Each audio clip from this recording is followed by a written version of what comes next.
itself is a word. The word is interesting because it's a word that comes from a pagan. Hollywood is the holy wood, and it was the wood that the magical wands were made out of in the pagan sorcery, magic. And these wands were believed that the sorcerers that possessed them could put people into trances and control them. This is part of, this is symbolic, but it's also important to understand that part of what Hollywood literally does is it puts people into trances. It's a dream state. They call it the dream machine in the United States.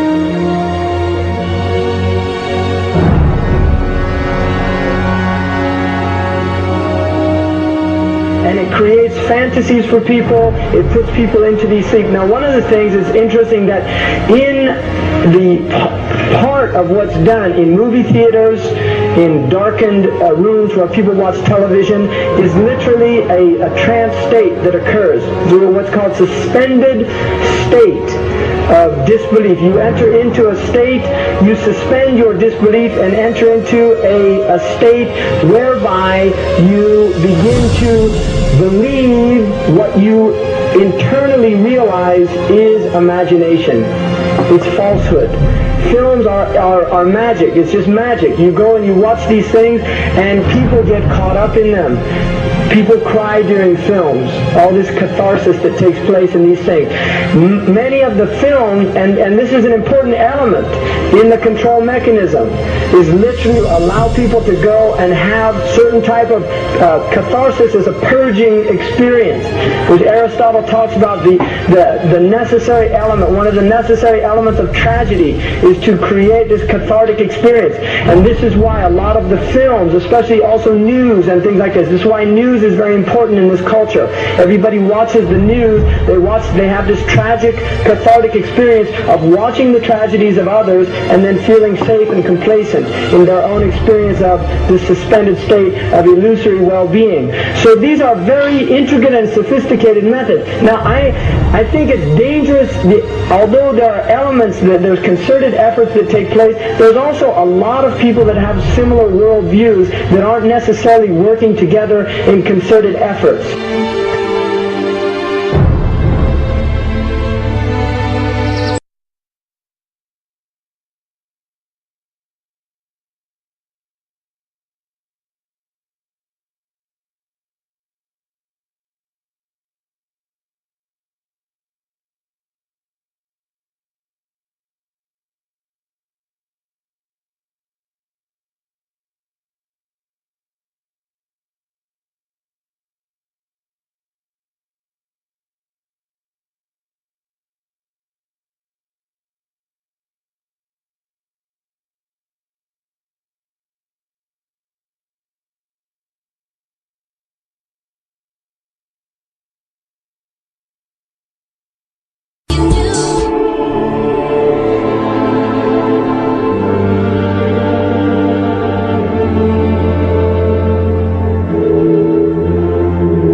You're not supposed to be up here.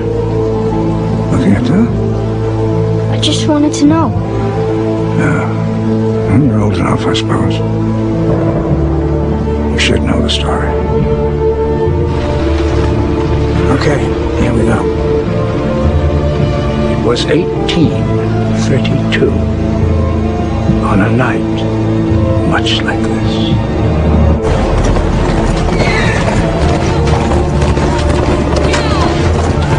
Charles Carroll was the last surviving signer of the Declaration of Independence. He was also a member of a secret society known as the Masons, and he knew he was dying. He woke up his stable boy in the middle of the night and ordered him to take him to the White House to see Andrew Jackson, because it was urgent that he speak to the president. Did he talk to him?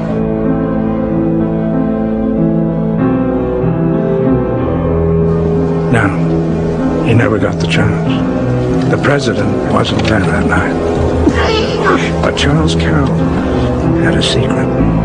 So he took into his confidence the one person he could. My grandfather's grandfather, Thomas Gates. What was the secret? A treasure. A treasure beyond all imagining.